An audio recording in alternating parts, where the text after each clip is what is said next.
CID charge sheet Chandrababu మీద inner ring road కేసులు వేసేసింది. అంటే ఆల్రెడీ ఆయనకి బెయిల్ వచ్చింది కానీ, ముందస్తు బెయిల్ వచ్చింది కానీ, ఆ కేసులో ఆయన నిందితుడిగా తీసేయమని కానీ, కేసు కొట్టేయడానికి కానీ కోర్టు ఒప్పుకోలేదు కాబట్టి దాని మీద ఛార్జ్ షీట్ తదుపరి విచారణ చేయమంది కాబట్టి ఇప్పుడు ఛార్జ్ షీట్ వేశారు.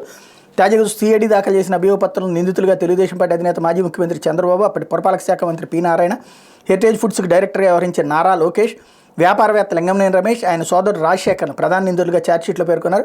చంద్రబాబు, నారాయణ ఏపీసీఆర్డీఏకి ఎక్స్ అఫీషియో చైర్మన్, వైస్ చైర్మన్గా వ్యవహరిస్తూ సింగపూర్ ప్రభుత్వానికి ఏపీకి మధ్య అవగాహన ఒప్పందం జరిగిందని మంత్రిమండలికి ప్రభుత్వానికి తప్పుగా చూపారు. అలాంటి ఒప్పందం జరగలేదు, కేంద్రం నుంచి ఆ ఒప్పందానికి అనుమతి తీసుకోలేదు.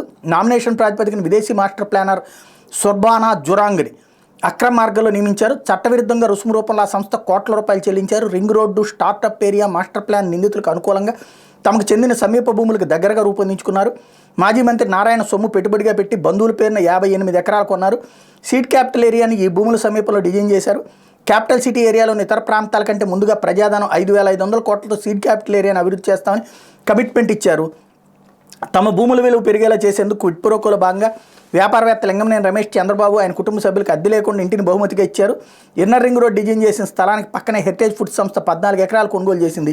ఈ ఘటనలో ఐపీసీ సెక్షన్ 120B, 409, 420, 34, 35, 36, 37, అవినీతి నిరోధక చట్టం section 13 subsection 2, red with 13 subsection 1 CD కింద శిక్షార్హమని పేర్కొన్నారు. ఈ ఛార్జ్షీట్ని సీల్డ్ కవర్లో గురువారం ఏసీబీ కోర్టుకి అందజేసింది. అయితే అసలు పాయింట్ ఏంటంటే, ఇంతవరకు చాలా రోజుల నుంచి చెయ్యకపోతున్న అసలు పని నేను చాలాసార్లు ప్రస్తావించా.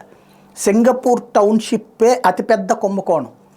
సింగపూర్ ప్రభుత్వంతో ఒప్పందం అని చెప్పింది ప్రజలకి. G2G అంటే ప్రభుత్వం ఒప్పందం చేసుకుంటే తప్పలేదు. కానీ అక్కడున్న ఒక కన్సల్టెన్సీ ఏజెన్సీ, అంటే ఒక కాంట్రాక్ట్తో, ఈజీగా అర్థమయ్యే భాషలో చెప్పాలంటే ఒక బిల్డర్తో ఒప్పందం చేసుకుని అది ప్రభుత్వం ఒప్పందం అని చెప్పి మోసం చేసింది. అది ఈ ఛార్జ్షీట్లో మెన్షన్ చేశారు.